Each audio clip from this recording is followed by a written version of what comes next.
wabarakatuh. Perkenalkan, nama saya Nurul Fauzia dengan nomor MPM 2020-126. Di sini saya akan memaparkan materi dari perekonomian Indonesia.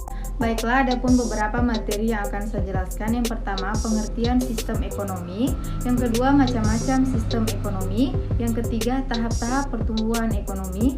Yang keempat, perubahan struktur ekonomi. Dan yang kelima, strategi pembangunan ekonomi daerah.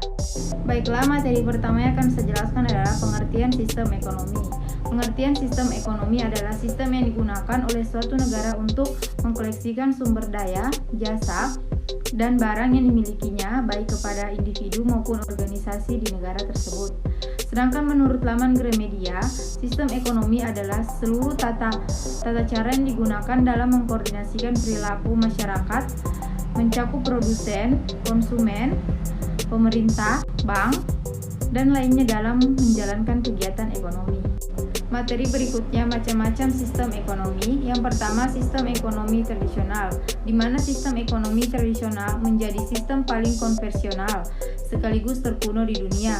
Praktikannya, produk yang dihasilkan dan dijajankan di pasar merupakan produk hasil langsung dari keyakinan, tradisi, adat istiadat, agama, dan lainnya. Berikutnya, sistem ekonomi komando. Sistem ekonomi komando adalah sistem ekonomi yang sebagiannya bisa dikendalikan langsung oleh kekuatan pusat atau pemerintah.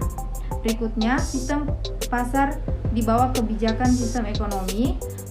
Pasar pemerintah tidak memiliki hak untuk melakukan intervensi dalam pengendalian sumber daya vital, barang berharga ataupun segmen utama di sektor-sektor perekonomian.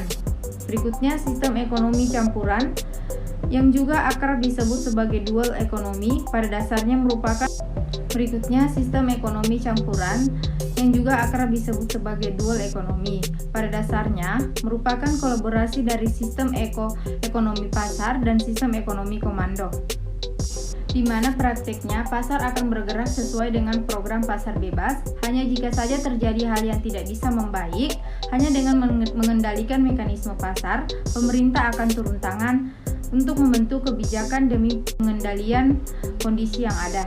Baiklah, materi selanjutnya adalah tahap-tahap pertumbuhan ekonomi. Rostow merupakan salah satu model pertumbuhan ekonomi negara-negara. Tahap-tahap ini pertama kali digagaskan oleh ekonomi Amerika Serikat, yaitu Walt Whitman Rostow pada tahun 1960, mengasumsikan bahwa beberapa tahap-tahap pertumbuhan ekonomi. Yang pertama, tahap masyarakat tradisional. Yang kedua, tahap persyaratan lepas landas. Yang ketiga, tahap lepas landas.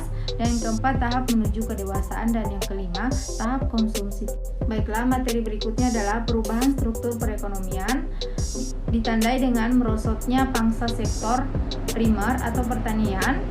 Yang kedua, meningkatnya pangsa sektor sekunder atau industri. Dan yang ketiga, pangsa sektor tersier atau disebut dengan jasa.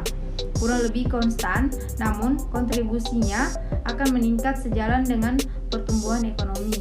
Baiklah, materi terakhir adalah strategi pembangunan ekonomi daerah.